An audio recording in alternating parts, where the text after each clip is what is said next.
So then again we start the morning by some meditation or reflection or whatever you want to call it. So again it's all about getting inside, really seeing what's going on. The thing that is most perceptible is the body, so you connect with your body sensations.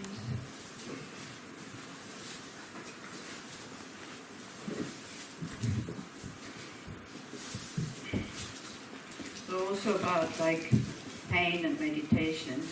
Yeah, sometimes there is pain, and sometimes there's pain that you don't need to worry about. Sometimes there is pain that it's good to move. So again, you can't ask somebody else whether you should move or not. But like there was a question here, definitely don't dissociate from the pain. Go into it, see its dynamics, see its vibrancy, try to, because when we don't look, when we dissociate, it's still there. And then it becomes like solid as a brick. Try to see its impermanence and also your identification with it, and try also to see that it's not really the physical pain that is bothering us, it's the aversion towards it, like the fear, the aversion, no, it shouldn't be there, and so on. So you can also use it as an object, but then again, it depends where the pain is. So if you have pains in your knee, it's probably the joint, so then don't push and maybe move, or go sit on a chair if there's too much pressure on the knees sitting on the floor. Other pains like shoulders, that can be helped by just opening up, like with the out breath. Very often pain in the back is because our muscles are not too strong, so that you can help that by sitting up and mentally giving your spine the strength to be able to hold. You don't need to pull the muscles together like buttocks or like the lower back. You think we need to give the spine some strength. You don't need to. You can mentally just think the spine is able to hold. And you sit with a lot of self-confidence upright with an open chest. So, again, there's no clear-cut answer to that. And when we look again, be realistic. If we would have, because fear when there's pain in the meditation comes up very quickly. And if we would be so afraid of damaging ourselves in daily life, we would act in a much better way, actually. So sometimes we already see ourselves in the wheelchair, or I think the pain is really terrible. So then go into it and examine it. Is it big? Yeah, very big. Okay, how big? 1 meter, 2 meters, 3 meters? Heavy? How heavy? Is it hot? Is it cold? Is it pushing? Is it pulling? And then also don't own it, and maybe also don't label it pain. Just label it an unpleasant feeling. Then it's easier to work with it. And so you don't identify with it. It's not your pain. You have no control over it, and sometimes it's good to just open up and allow it to be there, and it becomes your object of meditation. In some cases it's like this. In some other cases, when you already have a body problem, and then when you push, then it could be harmful. That is true. So, as I said, you're the only one who can find out how far you can go. And this is what the spiritual practice also is all about, to really get to know your body and your mind.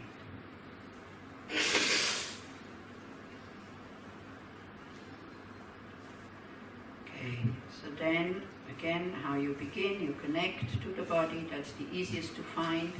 It's very simple to come back into the present when you are aware of the body, because the body can only dwell in the present, cannot dwell in the past nor in the future. And so Lama Yeshe used to say, bring the mind where the body is. So very often the mind is not with the body.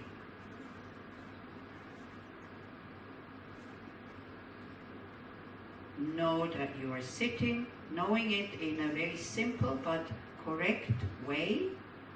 Kind of, the body is sitting, nothing else is happening with the body. And Try to experience that feeling of knowing correctly, directly, in an unmistaken way. Not to label it good or bad, just to see what happens.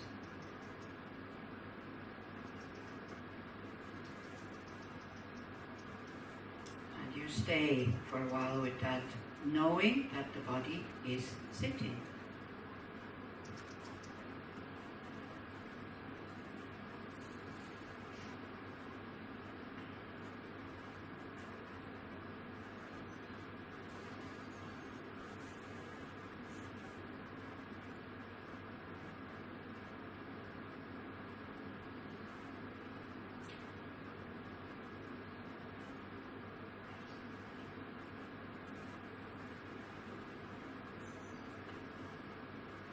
Then as your awareness kind of deepens, then you become aware of body sensations. So again, just look at them. Don't label them good and bad. Label them, if you want to label them, for what they are. Hot, cold, tingling, pushing, pulling, openness, absence of pain, whatever.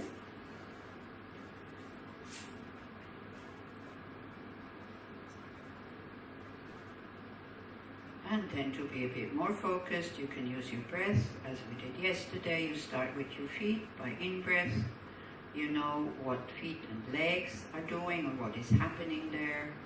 By breathing out, you open up, you make that area with your mind very spacious. Because on a subatomic level, there is nothing solid there, as we might know from what science says. It just feels like very solid, but if you go further and further down, there's a lot of movement and there's a lot of space.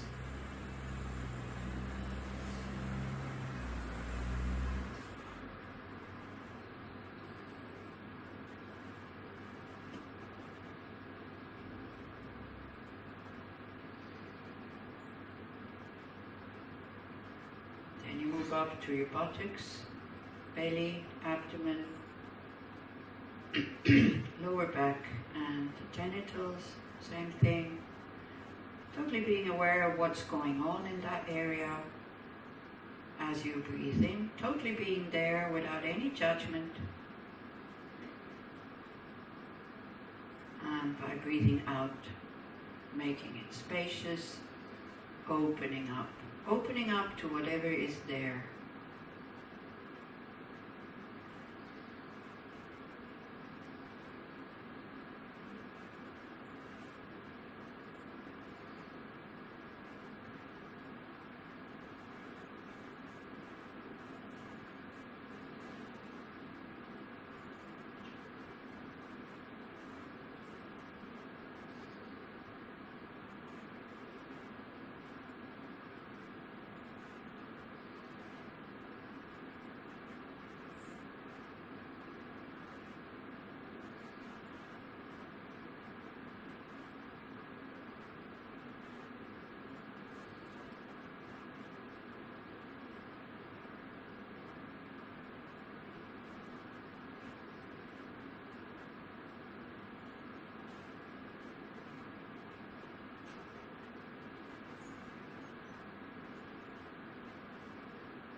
And your chest and your upper back.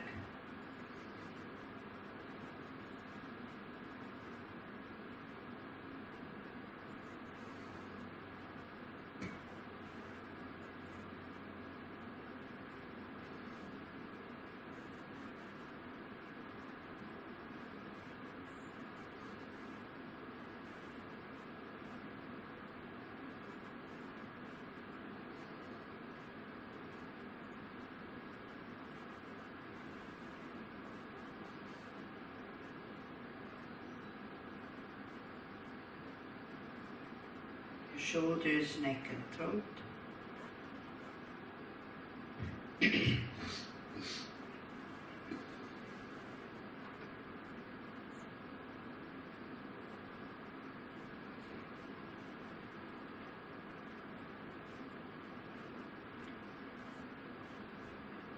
arms and your hands.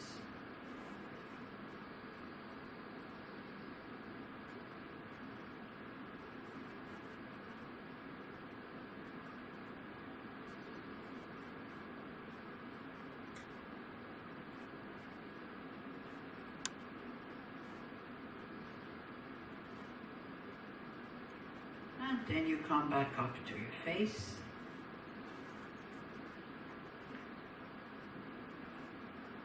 Where we do hold a lot of little tensions that we're not aware of, so you will see the moment you feel the tension, you don't need to do anything. The muscle relaxes by itself.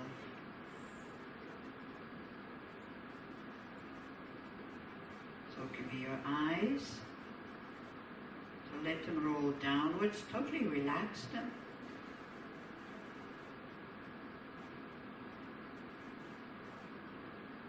Can be behind the eyes, can be around the eyes, the jaws or your front.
So then it's really worthwhile before you start your actual meditation, whatever you set out to be, whether it be shamatha with an object, or mindfulness where you just look at body, sensations, mind states and phenomena, or whether you're reflecting on something, which is called analytical meditation. It's really worthwhile to spend the time first to do this, what we just did. Because if what one is trying to do in meditation, to have a stable and clear mind, but if the mind is not relaxed, meaning if the body is not relaxed, but with a straight back, the mind cannot become stable, and if the mind is not stable, it will not become clear. It's like stirring up dirty water all the time. If you leave the water alone, the dirt will settle to the bottom, and you can see the clarity of the water, the transparency.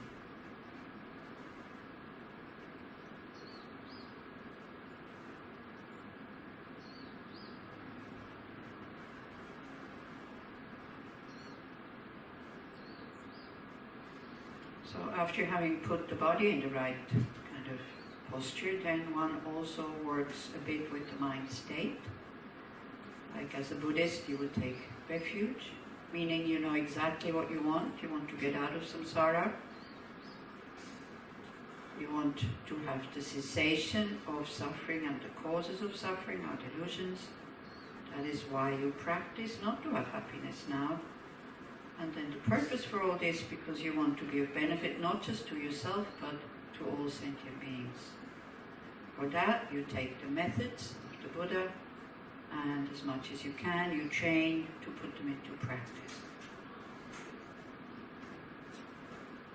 So there's a lot in there. There's appreciation for having methods. There's appreciation for having people around you who either teach you or practice with you.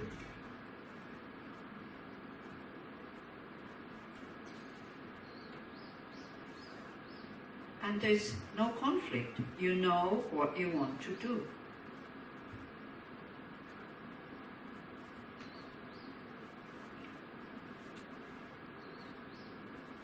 Why we also suffer is because there's constant conflict. We want to be happy, but then we create the causes for unhappiness. We want to be generous, but then we put a lot of effort into being very miserly and giving as little as possible. We want to be non-harming and ethical, but then our behavior is the opposite. We want to have altruism and an open and a good heart, and then we always act out of a space of self-centeredness. And that creates conflict in the mind, which creates suffering, tension, confusion.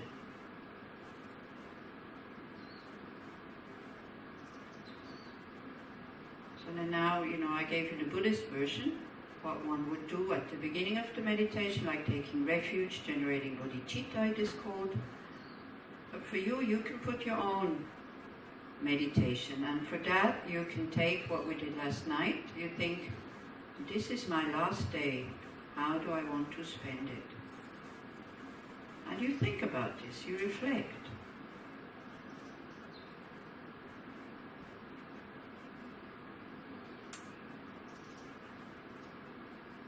So then again, you come to that point, what is meaningful for me? And this also, you're the only one who can decide what that is. You can listen to some suggestions, but then you have to make up your own mind.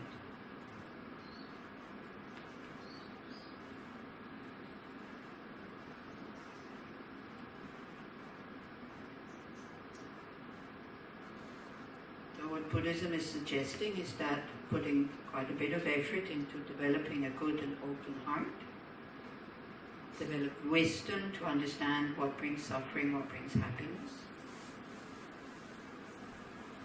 in order to be of benefit to as many beings as possible.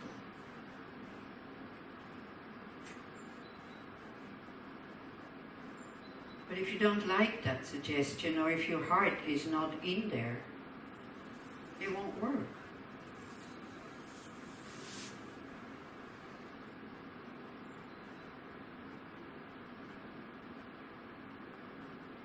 For a meaningful life, you have to know what you want, and then you have to see whether the heart is there as well, or whether we're just imitating somebody.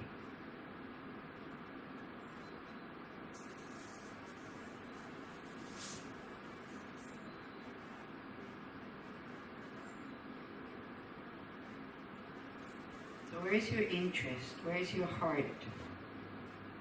In what direction do you want to go?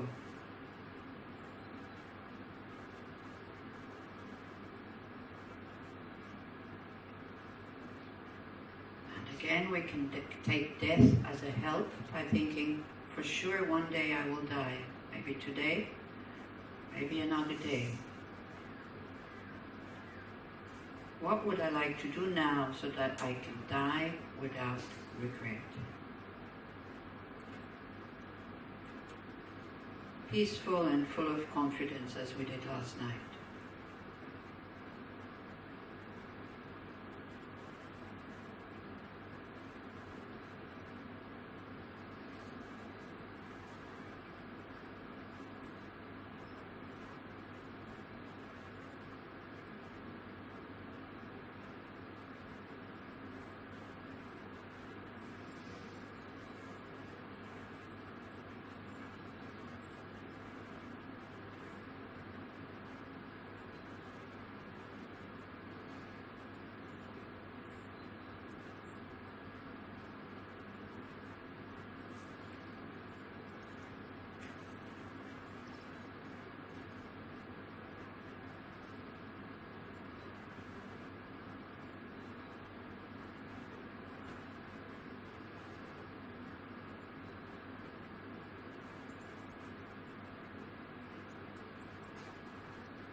And then as we see that it's not so easy to fulfill our wishes or to follow on the path to attain a certain goal, what you can do again, you can invite this energy that you trust again, for a Buddhist, it's the Buddha, the Dharma, the Sangha, especially the Buddha, your master, your teacher, or for, it can be something from another belief system. It doesn't really matter. Something that you trust, something that you're open enough to ask for help and to ask for inspiration and blessings.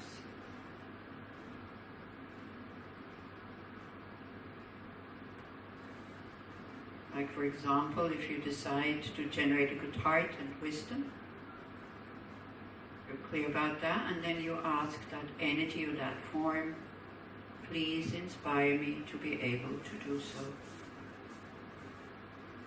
So we connect with something that is already, in the Buddhist terms, awakened or realized.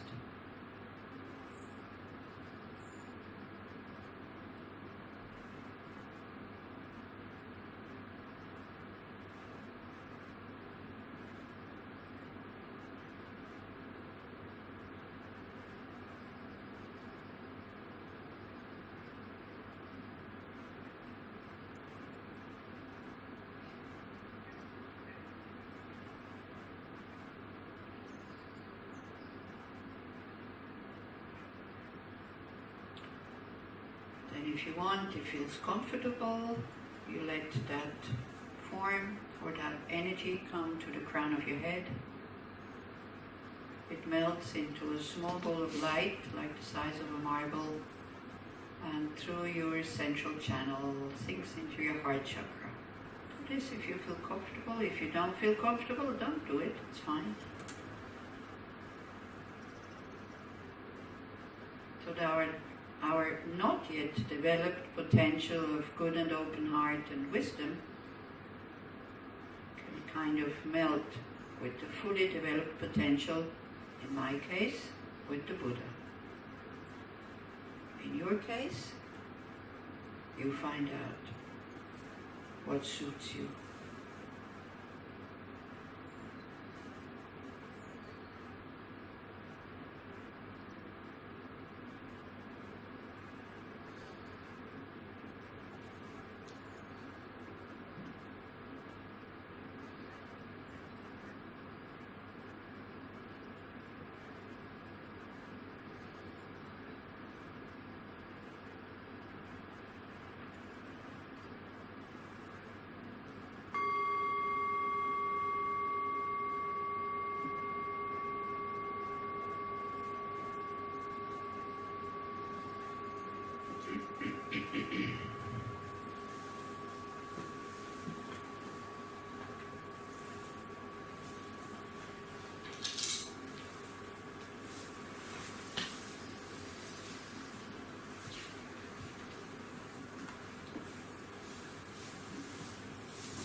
Okay.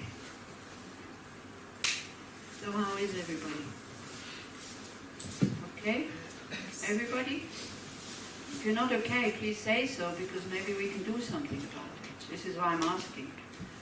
And I usually say, I'm not from California, where you ask, how are you today? And then don't listen to the answer. Yeah. This is another thing we have to learn. Somebody asks, how are you? And you don't feel well. You can say, not so well today. It's okay. We don't need to fake anything. It's fine. Then maybe they listen and ask, oh, can I do something for you? Maybe they don't. I mean, it's there, whatever they want to do. But we can, we can signal. We always kind of, Facebook is maybe a good example. Your nicest photographs, your best quotes, your best this and your best that, whoever kind of puts, today I'm not feeling well.